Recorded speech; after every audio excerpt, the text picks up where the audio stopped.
कि हम क्रिया प्रस्तुत के सिद्धांत को जानेंगे और साथ ही इस पीरियड में हम पुनर्बलन के सिद्धांत को भी जानने की कोशिश करेंगे। तो चलिए दोस्तों, शुरुआत करते हैं हम आज हमारे क्रिया प्रस्तुत सिद्धांत के बारे में। क्रिया प्रस्तुत सिद्धांत किसने दिया था, पहले तो इसके बारे में जानेंगे कि किसने दिया था ये क्रिया प्रस्तुत का सिद्धांत। ये सिद्धांत जो देने वाले व्यक्ति थे जिनका नाम था दोस्तों स्किनर। बात आती है कि किस सन में दिया हुआ होगा, तो सन 1915 में ये उन्होंने स्किनर ने दिया था। कब दिया था? सन 1915 में। इसका कोई अन्य नाम भी है क्या? बिल्कुल है, इसके अन्य नाम हैं क्रिया प्रस्तुत के सिद्धांत के, जिसमें हम इसे कहते हैं ऑपरेट थ्योरी। क्या नाम देते हैं इसको? ऑपरेट थ्योरी भी बोलते हैं। ठीक है दोस्तों, और कोई एक और नाम है जिसका नाम है पुनर्बलन। ठीक है, पुनर्बलन का सिद्धांत भी हम इसे कहते हैं। ठीक है दोस्तों, पुनर्बलन भी बोल सकते हैं हम इसको। और एक होता है, इसका एक और नाम है, जो नाम है इसका साधनात्मक सिद्धांत। साधनात्मक सिद्धांत। तो ये इनके नाम हैं दोस्तों। साधनात्मक हो गया, ऑपरेट थ्योरी हो गया और हम पुनर्बलन भी हो गया। ये इनके अन्य नाम हैं। क्रिया प्रस्तुत का सिद्धांत देने वाले स्किनर ने दो चीज़ों पर बात की। किस पर? पहली बात की चूहे पर। किस पर? चूहे पर इन्होंने प्रयोग किया। चूहे पर प्रयोग करने से पहले मैं बता देता हूँ, इस डब्बे का नाम स्किनर बॉक्स भी होता है, आवाज़रोधी बॉक्स भी इसको ही हम बोल सकते हैं, और साथ में क्रिया प्रस्तुत बॉक्स भी इसको कह सकते हैं। इसमें बाहर से आवाज़ नहीं आती थी दोस्तों। इन्होंने काम क्या किया, इस यहाँ पर एक कटोरी सी बना दी।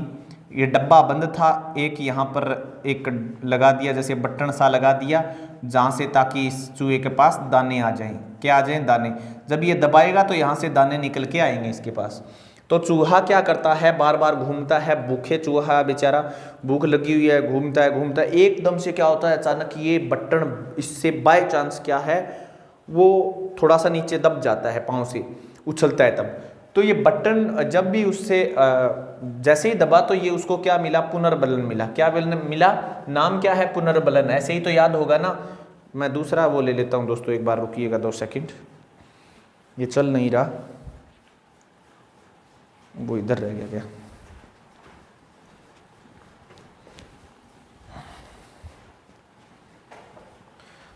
तो दोस्तों चूहे पर ये प्रयोग कर रहा था, ठीक है, दाने मिले इसको, तो इसको पुनर्बलन मिला। अब दूसरी बार क्या हुआ, फिर ट्राई किया, इसने खाने खा लिया, उसके बाद फिर दोबारा ट्राई किया। तो इस बार चूहा क्या है, जैसे जैसे बार बार इसको दबाता गया, इसको भोजन मिलता गया, तो ये सीख गया भी। हाँ, अब उसको जरूरत नहीं, जब भी भूख लगती इसको दबा लेता। मतलब वो पहले क्या कर रहा है, देखो इसको भोजन दिख रहा है क्या? नहीं दिख रहा, सिर्फ चूहा दिख रहा है। चूहा है, उसको डब्बा दिख रहा है, ये डब्बा बंद है, लेकिन इसको तो ये बटन दिख रहा है। इसको दबाएगा, मतलब इसको दबाएगा तब क्या मिलेगा? भोजन मिलेगा। तो इसने, ये स्किनर ने क्या कहा कि आपको कोई काम करना है तो पहले अनुक्रिया करनी होगी। क्या करनी होगी दोस्तों? अनुक्रिया। हम अभी तक जितने भी पढ़ के आए थे उसमें पहले अनुक्रिया नहीं करनी पड़ती थी। पहले हमें उद्दीपक शो होता था, यानी बाहर वाला जो है वो दिखता था, भोजन दिखा था, तब उसने अनुक्रिया की थी। भोजन दिखा फिर लार आई, तो भोजन दिखने के बाद लार आई, लेकिन इसको पहले भूख लगी है, बेचारा काम कर रहा है, फिर उसको भोजन मिल रहा है। ठीक है ना, बाद में मिल रहा है, पहले नहीं मिल रहा। वहां तो पहले भोजन रखा, फिर लार आ गई, खा लिया। तो ये वो अनुक्रिया भोजन दिखने के बाद की। तो ये अनुक्रिया यहाँ पहले हो रही है, ठीक है, यानी जिसे आगे दूसरा बाद में बताऊंगा। चलो, एक फिर दोबारा इन्होंने ऐसा ही प्रयास किया, एक कबूतर पर ऐसे ही सेम डब्बा बनाया, दाने रखे, और यहाँ से कबूतर के लिए एक ऐसा, जहाँ से चोंच लगाए, ऐसा एक बटन लगा दिया, चोंच मारने से वहाँ पर दाने निकले। तो कबूतर को दाईं ओर से घूम के आना था, ये गोल टाइप का सा था थोड़ा, ताकि दाईं ओर घूमे और फिर वो सीखे। तो कबूतर ने प्रयास किया बार बार, लेकिन एक समय ऐसा आया जब उसने यहाँ चांच लगाई तो फिर दाने मिले इसको। ऐसे बेचुए की तरह ये भी सीख गया, जब भी खाना होता दाने खा लेता। तो यहाँ पर भी तो इसको दिखाई नहीं दे रहा ना भोजन, काम कर रहा है, पहले काम करके फिर भोजन ले रहा है। तो सेम वही बात है, यानी अनुक्रिया ही इसने पहले की। अनुक्रिया ही इसने की पहले, और फिर क्या मिला इसको, इन दोनों को क्या मिला, भोजन। कुत्ते को पहले भोजन मिल रहा था, फिर लार टपक रही थी भोजन देखने के बाद। जैसे हम मिठाई देखते हैं, मन चलता है ना, तो वो उद्दीपक होता है, वो पहले अनुक्रिया नहीं होती। लेकिन जैसे एग्जाम देते हैं तो पहले अनुक्रिया करते हैं, फिर हमें प्रोत्साहन मिलता है, मतलब नौकरी मिल जाती है फिर। तो सेम वो स्किनर वाली बात है। तो दोस्तों यहाँ पर ये जो प्रयोग किया था, ये तो किया था इन्होंने 1938 में, और ये किया था 1943 में। कब किया था, 1943 में ये प्रयोग इन्होंने किया था। ठीक है दोस्तों, सॉरी ये 1915, माफ़ी चाहूँगा मैं, गलती से लिख दिया। ठीक है दोस्तों, तो ये इन्होंने कब किया था, 1938 और 1943 में किया था। वो CL हल वाला है, ध्यान रखिए, 1915 वाला उन्होंने दिया था पुनर्बलन का सिद्धांत, बाय मिस्टेक लिखा गया। अब उसके बाद बात करते हैं भोजन की। ठीक है, सॉरी इनके ऊपर ये उन्होंने बता दिया कि आपको अब इन्होंने ये 2 टाइप बताए। पहला तो था प्रकाशित अनुक्रिया, नाम दिया इसको, एक को प्रकाशित अनुक्रिया कौन सी थी, 2 टाइप बता दी इन्होंने। और इनकी खुद की थी उत्सर्जित, क्या थी दोस्तों, उत्सर्जित अनुक्रिया। उत्सर्जित अनुक्रिया क्या है, उत्सर्जित अनुक्रिया, प्रकाशित अनुक्रिया और उत्सर्जित अनुक्रिया। स्किनर वाली थी वो थी ये। ठीक है, इन्होंने क्या किया, ये जो थी SR थ्योरी, इसे हम क्या बोलते हैं, SR थ्योरी, किस में बदल दी, RS थ्योरी में।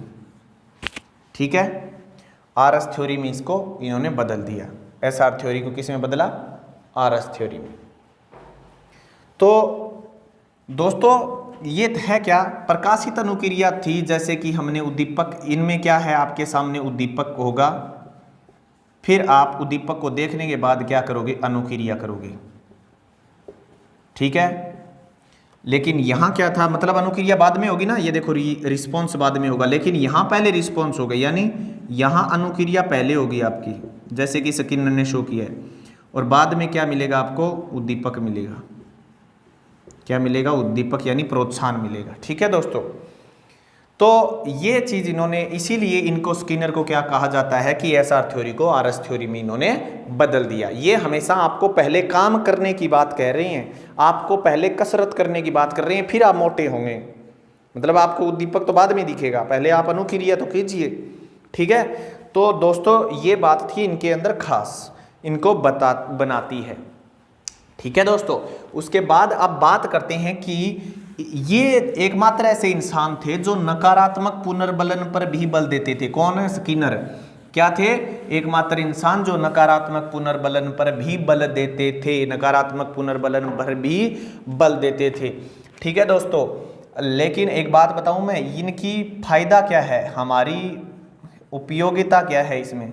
देखिए कंप्यूटर में जो टंकण पद्धति होती है ना दोस्तों, कौन सी पद्धति, टंकण, वो यहीं से मानी जाती है उन्हीं की, यानी ये इसी जो क्रिया प्रस्तुत सिद्धांत है इसी से रिलेटेड है।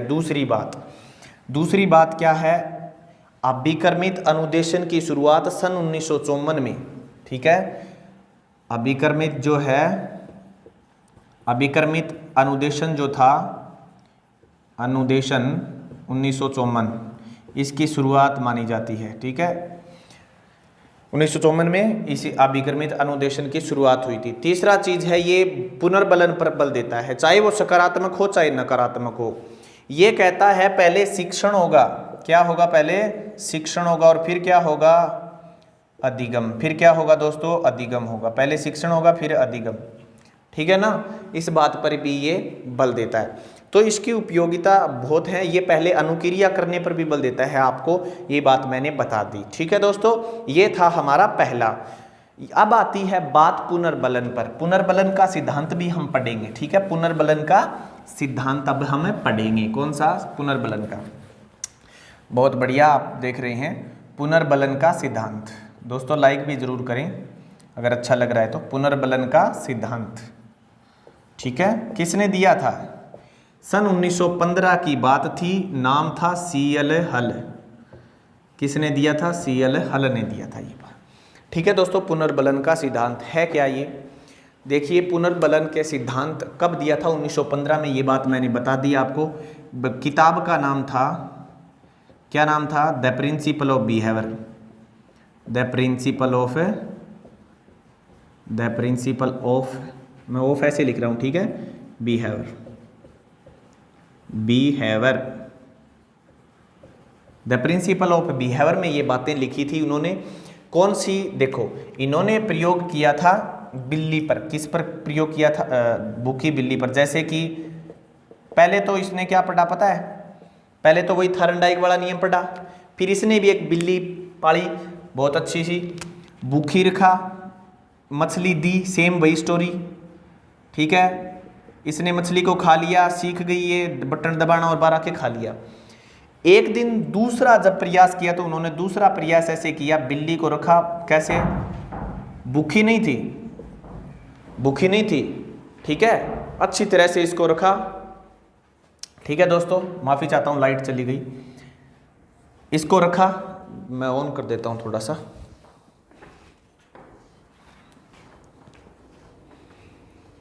तो बिल्ली जो थी यहाँ पर, इसको खाना भरपूर पेट भर कर खाना दिया गया और फिर इसको आभासी भोजन रखा। क्या रखा? आभासी भोजन। लेकिन इन्होंने थोड़ी देर तो प्रयास किया, लेकिन फिर आना बाहर बंद हो गई है, क्योंकि इसको भोजन पेट तो भरा हुआ ही है, फिर कौन खाएगा, कौन प्रयास करेगा? आराम से बैठी आराम से। तो सेम यही स्टोरी थी इसके अंदर। इन्होंने कुछ ज़्यादा नहीं किया। इसीलिए एक वैज्ञानिक हैं लेस्टर एंडरसन का नाम आपने सुना होगा। कौन है लेस्टर एंडरसन? मैंने एक वीडियो में बताया था।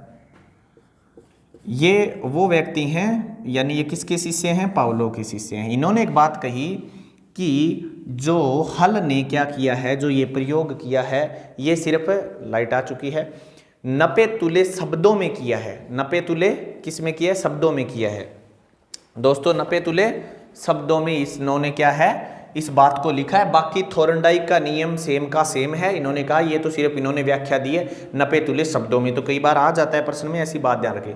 लेकिन स्किनर ने इसको लेकर एक बात कही कि जो साहचर्य का सिद्धांत है, जो भी हमने पढ़े हैं, चाहे वो उद्दीपक का पढ़ा हो, चाहे वो हमने पावलो का नियम पढ़ा हो, अनुकूलित अनुक्रिया का, चाहे हमने कितने भी पढ़े हो, चाहे स्किनर का खुद का पढ़ा हो, क्रिया प्रस्तुत का, कहता है इन सभी में, तीनों चारों में सबसे बेस्ट किसका है? हल का सिद्धांत है। ये बात दो ध्यान रखें, क्या पता कब आ जाए।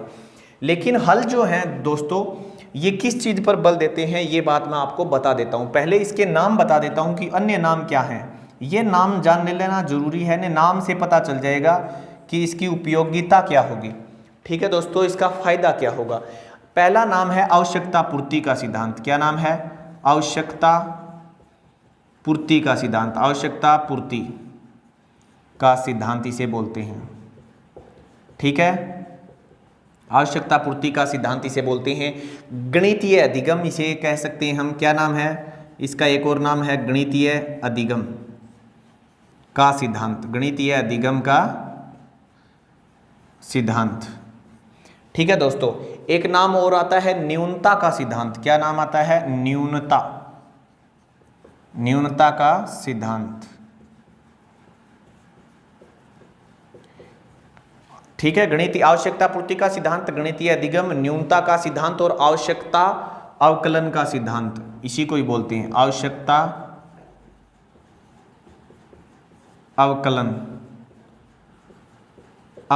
का सिद्धांत, ठीक है दोस्तों। आवश्यकता अवकलन का सिद्धांत। और लास्ट एंड फाइनल इसका नाम प्रोत्साहन बोल सकते हैं इसको, क्योंकि प्रोत्साहन तो हम पर पता है ना, प्रोत्साहन या पुनर्बलन भी बोल सकते हैं, ठीक है, ये तो पता ही है, खैर लिखने की जरूरत नहीं।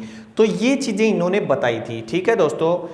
कौन कौन सी? आवश्यकता पूर्ति का सिद्धांत, गणितीय अधिगम, न्यूनता का सिद्धांत, आवश्यकता अवकलन का सिद्धांत और प्रोत्साहन पुनर्बलन। देखिए, आप बिल्ली को भूख लगी तब तो उसको जरूरत हुई ना, जरूरत हुई तभी तो उसने बाहर आके खा लिया।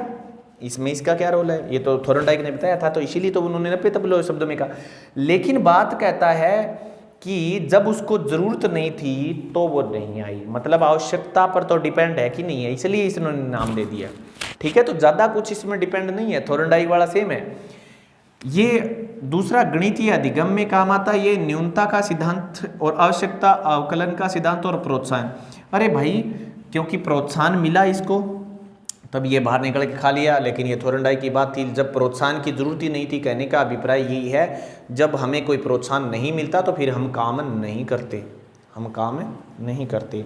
जैसे कोई हम पढ़ते क्यों हैं? नौकरी के लिए, है ना, प्रोत्साहन ही तो है नौकरी। तो पैसे के लिए कोई काम करते हैं तो पैसे के लिए करते हैं, तो पैसा हमारा प्रोत्साहन है तो इसीलिए काम करते हैं। कोई पैसा ही हो तो फिर हम काम क्यों करेंगे?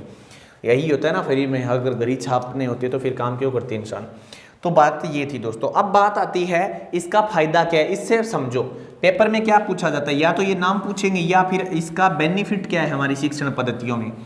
ठीक है दोस्तों, पहले हमने इसकी उपयोगिता जाननी है। पहला फायदा क्या होता है, देखिए पहला फायदा क्या होगा।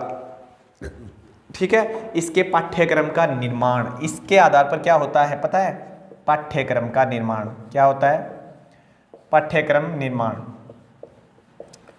पाठ्यक्रम का निर्माण होता है। ठीक है, दूसरा बेनिफिट क्या होगा? सकारात्मक पुनर्बलन।